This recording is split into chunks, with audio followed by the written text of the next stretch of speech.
अस्पताल जंगी के अंदर मौजूद हूँ। यहाँ पर PTI का कैंप लगाया गया है। लोग बड़ी तादाद में अंदर यहाँ पर मौजूद हैं और बड़ी तादाद में शिरकत कर रहे हैं, PTI की मेंबरशिप हासिल कर रहे हैं। यहाँ के लोगों से हम बात करके देखते हैं, कुछ यहाँ पे अहदेदारान बैठे हैं, उनसे हम बात करते हैं कि उस बारे में क्या है। आपका नाम क्या है? मेरा नाम क्या है? और ये आपने ये जो कैंप लगाया है, किस लिए लगाया है? ये कराची के अंदर 25 टाउन है और हर टाउन में ये आगाही कैंप लगाया गया है। यहाँ पे हम करवा रहे हैं, आप देख सकते हैं, इन तीनों को इंसाफ करना चाहिए। और दूसरा हम ये मुतालबा करते हैं कि मुल्क के अंदर मुल्क को जंगल से निकालने का सिर्फ वाहिद हल है इलेक्शन। हम चाहते हैं कि मुल्क के अंदर पुराना इनकलाब हो, वो भी इंतखाबात के जरिए, ताकि अवाम अपनी वोट की ताकत से अपने हुक्मरान चुनें और जिस हुकूमत के पास अवाम मैंडेट हो वो इस मुल्क से हुकूमत करे। इसमें मुख्तलिफ PDM की पार्टियाँ इकट्ठी हुई हैं। जैसा कि अभी आप लोगों को मालूम है कि शहबाज शरीफ लंदन के अंदर बैठे हैं, तो वो वापस भी यहाँ पे नहीं आ रहे। तो आपके हिसाब से किस तरह से वहाँ पर बचे हुए? क्या खान साहब की हुकूमत दोबारा आ रही है? जब से ये हुकूमत हम बोलते हैं बड़ी सरकार रातों रात अदालत लगना, एक अवामी हुकूमत को गैर आइनी तरीके से ख़त्म करना, हमारा ये मुतालबा है कि हम अपने मुल्क के अंदर किसी भी मुल्क की मुदाखलत बर्दाश्त नहीं करते। आपने बात की कि वो लंदन में है, डेली मेल ने उस पर क्लेम किया था कि आप झूठे हो, आपने चोरी की है। वो अदालत में वहाँ से साबित नहीं कर सके, तो उस पर जुर्माना हुआ है 27,000 पाउंड, यानी 2-2.5 करोड़ रुपये का वहाँ पे हमको फ़ाइन हुआ है, जुर्माना। एक सर्टिफाइड है, ये भी हमारे अदालतों के लिए उससे सबक हासिल करना चाहिए, क्योंकि लंदन की अदालत ने कहा कि हमारे सामने एक आम शहरी और वज़ीर-ए-आज़म के लिए एक ही कानून है। हम भी पाकिस्तान एक बड़े कॉज के लिए, बड़े मकसद के लिए बनाया गया था। हम चाहते हैं कि मुल्क के अंदर कानून की बालादस्ती हो और इसके लिए तहरीक चलना जारी रहेगी। ये अरशद शरीफ के साथ इतनी बड़ी जाती से वहाँ पर गोलियों से शहीद कर दिया गया, जबकि वो पाकिस्तान की भलाई के लिए बात करते थे, हमेशा हक सच के लिए आवाज़ उठाते थे। इसके लिए तहरीक इंसाफ क्या कर रही है? बिल्कुल, हम तो आज़ादी इज़हार राय पे यकीन रखते हैं। जब से खान साहब ने 3.5 साल हुकूमत की, किसी पे पाबंदी नहीं लगाई। हमारे दौर के अंदर 5 लॉन्ग मार्च हुए, हमने रास्ते में रुकावटें खड़ी नहीं की, न कंटेनर्स रखे हैं, न उन पर शेलिंग की। सहाबत की जब बात हम करें तो सहाबत की दुनिया के अंदर शहीद अरशद शरीफ साहब जो हैं वो टॉप पे थे, बेहतरीन जर्नलिस्ट थे। हम इसकी भरपूर मजम्मत भी करते हैं, वो कौम के हीरो हैं। और हम मुतालबा करते हैं सुप्रीम कोर्ट ऑफ पाकिस्तान से कि इसके लिए फुल कोर्ट एक वो बना दे, एक बेंच बना दे, ताकि वो सही तरह की तहकीकात करे कि इसके पीछे कौन है। क्योंकि किसी भी मुल्क में जब फ़ज़ा और रज़ा की कानून ख़त्म हो जाती है, वो कम मिट जाती है। सहाफ़त इस मुल्क के लिए बहुत ज़रूरी है और हम ये मुतालबा करते हैं कि इनको इंसाफ मिलना चाहिए।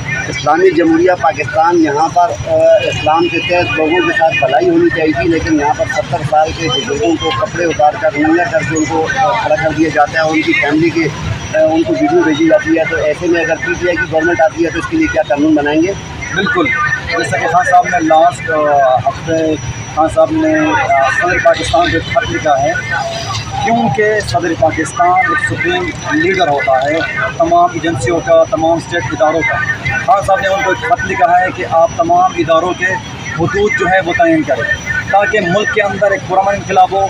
और सबसे बड़ी बात जो इस मुल्क का सबसे बुनियादी मसला ये है कि कानून यहाँ पे 2 हैं, एक आम शहरी के लिए अलग कानून, एक ताकतवर एलिट क्लास के लिए अलग कानून।